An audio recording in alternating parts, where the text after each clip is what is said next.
And you are live.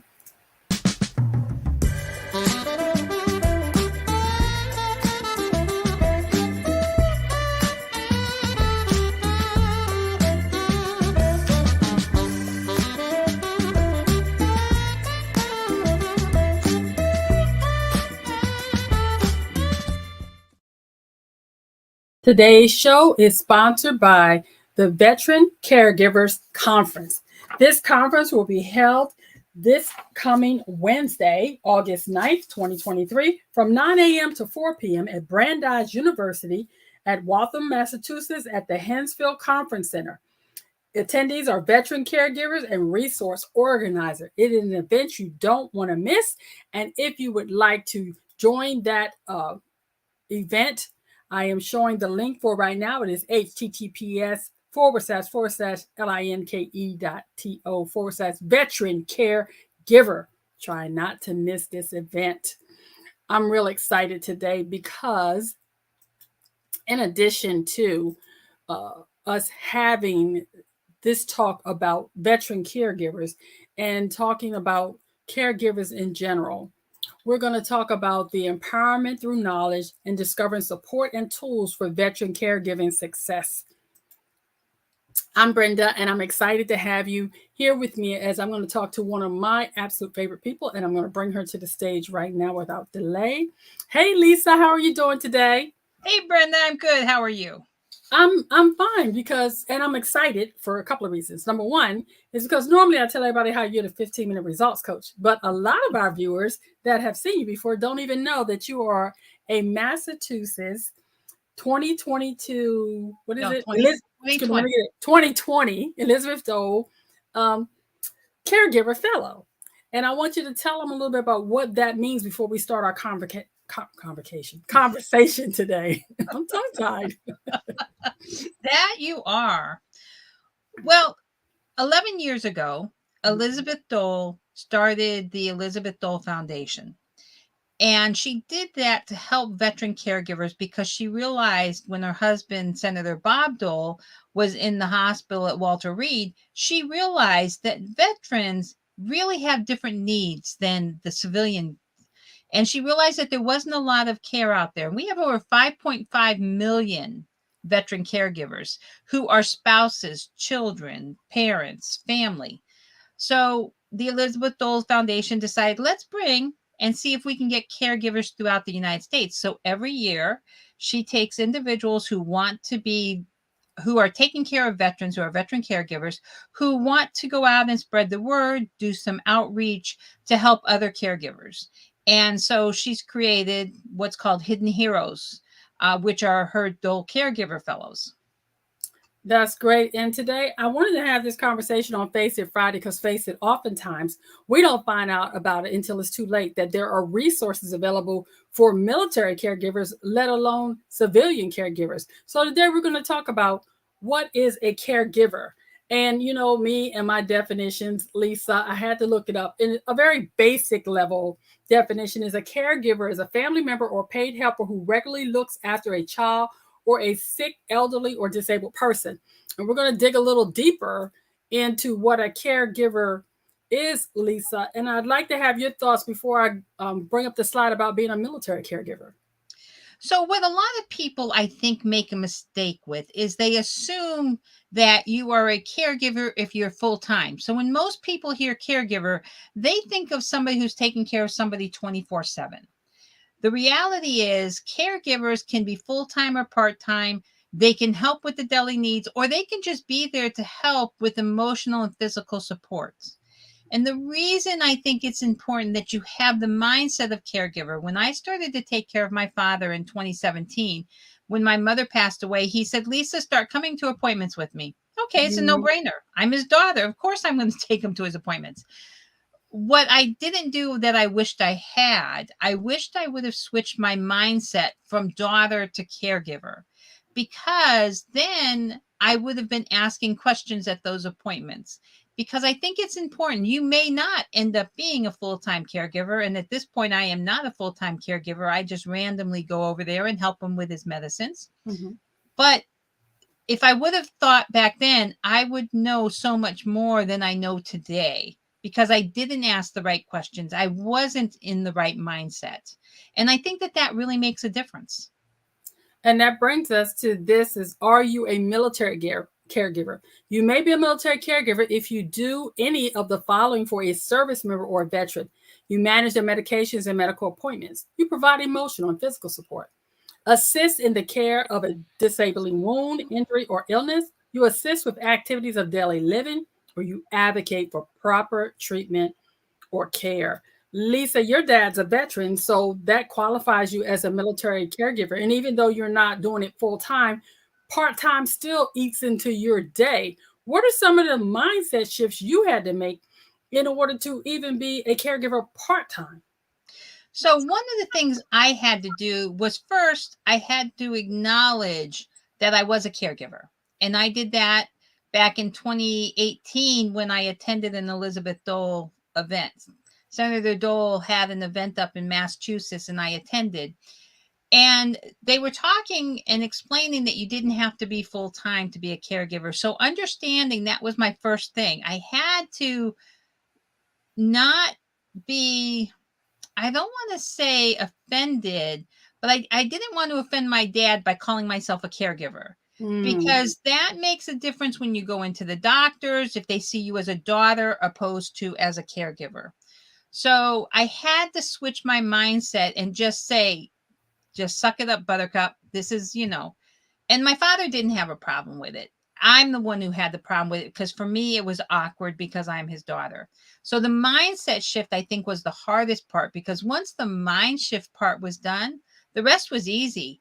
I would then ask doctors specific things. So, for example, I want to know from the different doctors, what should I be aware of? So I'm going to use diabetes as an example. Mhm. So individuals who have diabetes, you should not cut their toenails.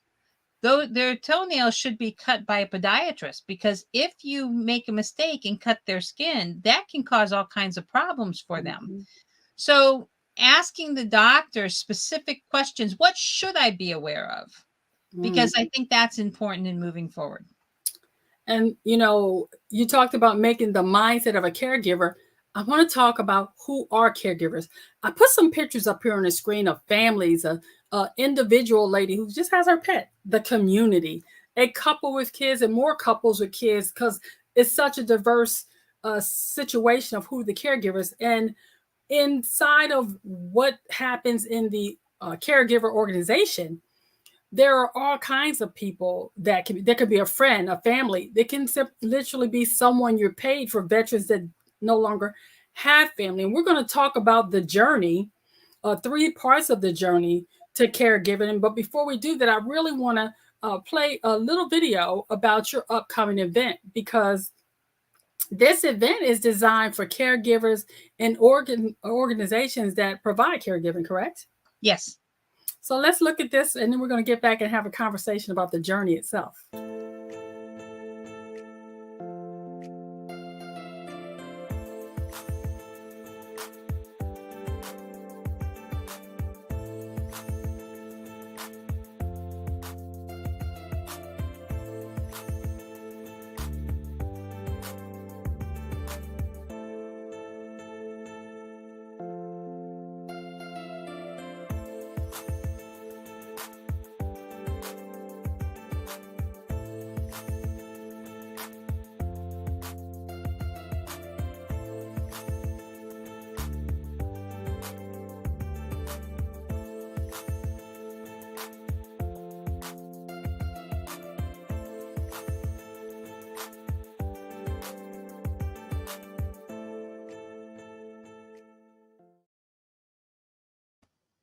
About your event that's coming up, Lisa. It's a one-day event on August 9th, and it's going to be an event to remember because it really is something that's going to help the people in your community and the ones that are traveling in to really have a clear path for how they can get support and get the tools they need and the knowledge they need to move forward. And we're going to start with the first step in this journey, which is becoming aware and adjusting. During this phase, the caregiver notices changes in the veteran service member's behavior. These changes may affect the dynamic of their relationship. And thanks to you, I now know, and I have plenty of notes here with me today, Lisa. So I'm going to be looking at my notes that there were two things that I really needed to focus on, which was the key caregiver experiences and the key caregiver needs. I don't think that often those type of conversations come out as about what you experience as opposed to what you need when it comes to each area of the journey. So if you want to talk about the journey map and this step that I've placed up here, I'd really appreciate it. Absolutely. So the journey map is the absolute best map that I have seen. And we're going to put the link in the notes here. So the Elizabeth Dole Foundation, as well as Phillips and the Wounded Warrior Program, got together and they created, with using caregivers, so this was created by caregivers for caregivers, they created the journey map, which has the different stages. The first one, as you pointed out, is becoming aware. And one of the important things is a lot of times we don't think about our experiences when we're doing. It's just most of the time people are just tossed into it and they don't even recognize that they're caregivers at this point. And so I think that's where, if you feel the pressure of the extra responsibilities at home, why are you feeling the pressure? Is it because you're assisting somebody and you just haven't changed your mindset at that point? But if you're helping somebody, these are some of the key experiences that you can that will happen. So if you have difficulty focusing on day to day, one of the things that we're going to do at this conference is, in these are the 3 different breakout sessions that we're talking about today at the conference. But one of the things that we're going to do, and anybody at home can do this, and anybody watching, is get a bunch of sticky notes. And on each sticky note, write one thing that you do during the day. Whatever it is you do, just write it down. So if you go shopping, write it down. If you are the cook, write it down. Just list all the things that you do. Put it in a clear plastic cup. Watch how all of that stacks in there. Then get a different color sticky note and write down all the things you do for the person that you're caring for. When you mix that and see it, it really helps you become aware. It really identifies a little bit more of why you may feel under pressure, why you may be having difficulties doing a wide variety of things. This will help you become more aware as well. You know, I want to point out here, because although we're talking about caregiving as it relates to military veterans, some of the things we're talking about today, or pretty much most of them, will apply to whether you're a veteran or not. If you're a caregiver, you may be feeling the pressure to take extra responsibilities at home. You may be experiencing difficulty in the day-to-day life, or having trouble with losing opportunities to have contact with friends, family, or just doing something for yourself. Those are just some of the things people experience, or the frustration of feeling trapped. And we don't often talk about those things. But once we get past the experiences, Lisa, I want you to talk about what are some of the caregiver needs in this particular phase. So in this particular phase, depending on why you're becoming aware and how, sorry, live. I don't feel like doing anything. We're talking about caregiving. Yay, thank you for bringing us back around. Okay, so what are some of the caregiver needs? Like, how about that? The constant interruptions that will happen when you're a caregiver, and the need to just say, you know what, happens. Yes. And also, one of the things in reference to caregiver needs is you have to remember self-care. Mm-hmm. Because that often gets overlooked, is the self-care or the respite, because you think, especially if they don't need 24/7 assistance, a lot of times you'll feel guilty about, wait a minute, I need a break. Right. And so that's one of the things you need to consider is respite care, because of the opportunities for self-care. Even the smallest amount of self-care, taking 15 minutes to read a book, can be beneficial. Do something for yourself every day. Don't be afraid of counseling. I know that there are some people who say, wait a minute, I don't caregive full time. Why do I need counseling? Sometimes we just need counseling. The family needs counseling depending on what's happening.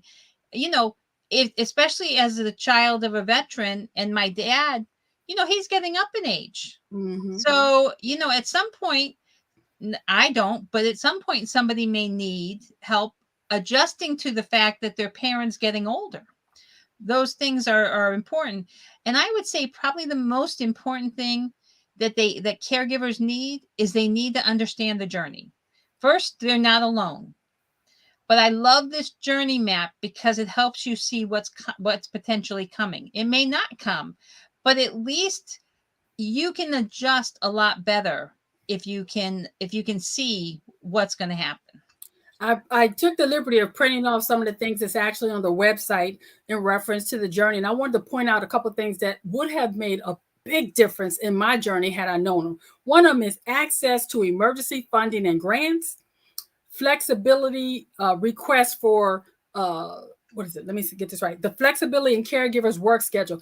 I did not know that I could ask my employer to give me special accommodations so that I could take care of my parents. You already mentioned about the counseling and self-care, but that part of knowing that there are monies available and that these organizations have people that can help talk you through that, and also talking to the family doctor and the different organizations in your local area can help with that process as well. So I wanted to point that out. Any thoughts on that? And I think you're absolutely right. And if you are a veteran, we have veteran caregiver offices in all the different VA hospitals. So if you are a veteran caregiver, if you're caring for a veteran, reach out to them and ask them for help. Ask them for resources. The most important thing I can say is you're never alone. There's always a resource out there. There's always somebody out there who can help you. And if you are in this stage where you're just becoming aware, it's okay if it scares you a little bit. That much I'm just going to say. That's true. I wish I had known that because I, you don't want other people to know that you're terrified because again, we have a culture that says you're supposed to be able to handle this. And if you come from a military background, your mindset is I'm supposed to be able to handle this. But that takes us right into the next slide, which is shifting priorities and seeking help. The caregiver accepts an increased level of responsibility for their loved one's care and reaches out for external assistance because the truth is you're feeling uncertain about the future. And you're experiencing changes day to day in your day-to-day life that could have you rattled. And that shift in priorities was something that I really struggled with because I was full-time employee. I had a young child when my parents came to live with us, and I was married. It was just a lot. And I did not I felt like I was on autopilot for roughly 12 years. And now it's so important to me for people to understand that resources are available because I truly did not know they were, Lisa. And you're not alone. A lot of people don't. One of the things that I think is really important in the shifting priorities is this is a time in which you probably, not necessarily always, but this is a time in which you probably realize that you need to be more involved in the healthcare. You need to now not only attend your doctor's appointments, but also somebody else's doctor's appointment. And you're going to want some sort of healthcare plan. And it would also be good if you're doing the medicines, if you write down and keep in a safe, secure place the password. So if something happens to you, somebody else can step in. Lisa, on this list here, it talks about caregiver experiences. It talks about feeling frustrated with the complexity of the healthcare system. One of the things I didn't discover until I had both my mother and my father, and I had no idea that a power of attorney ends with the person's passing. So having the plans for medical care, healthcare, barrels, and stuff like that before it becomes an issue is part of setting priorities and seeking help. Making sure that you deal with the sense of guilt that comes with, oh, I didn't take care of everything the right way. All of those things of having, like you say, to manage the stuff. Those are just some of the things I experienced. And then I look on this list of the actual experience it has here. It says experiencing changes in day-to-day life. That was a game changer for us. Or the one about experiencing the disappointment of the life change, because we were not expecting my parents to be sick. We were not expecting to become caregivers. And then the guilt over being angry because I had to become a caregiver was just some of the things I experienced. But let's shift now to the needs of caregivers when you get to that part of setting, um, what do you call it? Setting the priorities and seeking help. Would you like to talk about the cares? Yeah, so one of the most important things I can say in reference to the needs at this point is because it's dealing with healthcare a lot of times, because it's the medical issues. It's really important that you are part of the conversations. The Elizabeth Dole Foundation has a really great training program out there. Anybody can take it. I have taken it. It's the Campaign for Inclusive Care. And it's a nationwide initiative to integrate caregivers into the veteran healthcare system. But I will tell you, I have given this to civilians who've actually thought it was perfect to help them integrate into that as well. Because when you think about this, and at this particular stage, there is so much going on, and change can either come quickly or it can take time. So if you are part of the conversation, that is a need that everybody has, and there is a way to make sure that you are included in the conversation. Clear communication is always, always going to be the key. And if you can't do or don't know how to do self care, ask the doctor, get some training to manage your stress of caregivers. One of my friends is a caregiver. She almost died because the stress of being a caregiver Oh, to her yeah. husband, she had not recognized that. She did not see it coming. She was a full time professor. She was doing a bunch of different things, and she was taking care of her husband. She was in the hospital for months. And I was like, wow, okay. So stress does affect you, but it's more than affects you. It can actually kill you. So you do want to make sure that you talk to somebody and get some self-care into there. And just two other small things. Finances are a big thing. Everybody worries about their finances. Make sure you have the finances written down. Make sure you understand where you are financially, because if you need help, you want to reach out and get it ahead of time. And then another thing that I think is really important is, and this is going to sound bad, but honesty, you have to be honest every once in a while. You do want to make a missing persons report now that you have on file. You don't want to wait until something happens. A lot of times you see where an elderly person will walk out the door, or a young child will walk out the door. If you are a caregiver, having that information and filling out a general missing persons report, put it away, keep photos up to date. That'll make your life easier if something does happen, and it'll bring your loved one home a lot faster. That is something I would have never thought about. And now that so many people are dealing with dementia and Alzheimer's, that sounds very practical, because you'll, by having that form already filled out, you'll know the questions that are going to be asked, and you won't be blindsided in the event it does. And we pray that it doesn't happen. But I've noticed that so far finances have come up several times, so it's probably going to come up in every phase. Here was the thing, Lisa. We didn't find out until after my father passed that we were eligible for a gas. My mother passed, that we were eligible for subsidizing our gas to take them back and forth to dinner, because there were special scholarships set up here in my community for that. That's not everywhere, but that was specific here. I was very fortunate that the people that were taking care of my mom mentioned it one day just in passing. So we were able to use it for the continued care of my father, who was still now left behind. And having to deal with one of the caregiver needs I had was, how do I help my father, who is sick, deal with the loss of his spouse? So we were not prepared for the emotional upheaval that would cause. So we were both taking care of both of them who were sick at first, and then one left and the other was still left. So that was a whole nother dynamic of care, because now he didn't have mom who was sitting there with him. So he depended heavily on me. So having a caregiver be clear about their role and what support emotionally, spiritually, and physically they're going to have to provide for an ailing parent, and if they have two, how they navigate that is so important.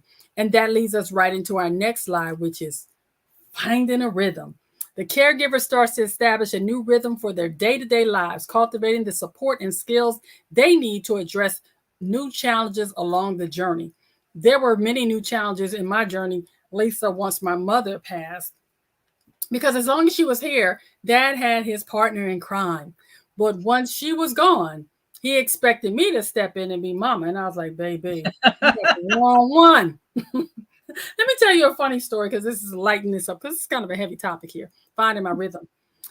Anyone who knows me knows I know every restaurant in a 100-mile radius, because I don't like to cook. I can cook, for those of you haters out there. Yes, I can cook. My mother taught me. I just don't like cooking. It's not my thing. So one day, my dad wanted some cabbage, which my mother fixed for him on a regular basis. And I thought, it's just cabbage. I'm going to get in the kitchen and do it. So I got in the kitchen, I cooked some cabbage, and I brought it to my father, and he said, baby, this is not fit for human consumption. Don't you even embarrass yourself by ever putting cabbage on a plate. And from that day on, I've never cooked cabbage again, anywhere, anytime. I don't even eat it. And what does that have to do with finding your rhythm? Well, I learned very quickly to stay in my lane. I knew what my father liked to eat, and I can cook pork chops and his meatloaf and the different things. So I prepared for him the things that I knew I cooked well. And the things that I knew I did not, I elicited the help of others who did it. I have a friend named Bonita and Dee. They are excellent cooks. Them good old Southern women that, can cook stone soup and make the Pope eat it. So I would call those ladies and say, hey, my dad needs some cabbage, or he needs some black-eyed peas, because finding your rhythm means being able to overcome and adapt and improvise. So my experience as a caregiver in this phase was finding my rhythm to use my community and my resources so that I no longer put anything in front of Dad that was not fit for human consumption. That was nice of you, by the way. What have you dealt with when you're talking to people about finding their rhythm as their experience as a caregiver? At this point, when they're finding their rhythm, they're really uncertain about the future. You would think that comes in earlier, but they're at the point where they've already became aware, they've already adjusted. Now they're finding their rhythm, but they're concerned about the future. They don't know what's going to happen. And that actually adds an additional amount of fear. And then you also have those who benefit from support. This is where they have found the different resources and they start using the resources and they find that they're reliable network. And that's really good when you're finding your rhythm. This is the part where everything comes together and it helps reduce a lot of the stress. It doesn't mean that you're not going to do your self-care, because that's still critically important. But that's also the time that sometimes they find different hobbies. And the reason they're finding different hobbies is because they may not necessarily be able to do the hobbies they did before, but they still like to do things. So they'll find different hobbies. Then they also feel a greater confidence in themselves, and especially for advocacy for the person that they love, the person they're taking care of, whatever aspect you are in that caregiver aspect. It really is the confidence, the communication gets stronger, and you're kind of okay now. It's not as stressful. It's still stressful, but it's not as stressful, because once you find your rhythm, things have a tendency to be easier to pivot, to be easier to adapt to. And I think that that's one of the important experiences that people have a tendency to feel. And when we got to this part of finding the rhythm, some of the needs that I had was to recognize the importance of self-care for myself, because I needed the opportunity to get out of the house and away from my dad, because he relied on me so heavily once my mother passed. And then I also need to find that balance to spend time with my child. Alex was young then, and they felt neglected because I was often taking dad somewhere or doing something with mom when she was still alive. So we didn't go on a family vacation for years. And when my parents passed, both of them after dad passed, we went on a 10-day vacation to Disneyland because I felt like we earned that thing. And we had a blast down there. But it was funny that all of a sudden, though, I felt guilty for enjoying myself. I wasn't prepared for that. So there was a need to get counseling for me after I found my rhythm and even found my path to going on the other side of no longer being a caregiver. And what are your thoughts about needs in that arena? I think you're right. I think that one of the most important things, especially when you're talking about you found your rhythm and then all of a sudden the individual passes, you go from caregiver to survivor. And what Mm-hmm. do? You've readjusted your entire life in some cases if it was that severe. Mm-hmm. You have a whole bunch of stuff in the house that you no longer need, but then there's a sense of chaos sometimes and the challenges that you feel with that. Peer-to-peer support groups are always great when it comes to the finding your rhythm. If you can find a peer-to-peer support group that you like, there's other people who have gone through it. They can guide you, they can help you. It's really good in that sense. And then you also have the people who are in the workforce and their loved one passes away and they're going back to work, but now it's a whole new world. It's a whole new kind of adjustment. Um, but even in the finding rhythm time, when you're going back to work and you have to adjust, there may be sometimes you have to talk to your human resources department and say, okay, how do I get back to work? I needed this accommodation. And most of the time, the depending on the accommodation, depending on the organization, depending on the staffing, they will be able to help you adjust and be flexible.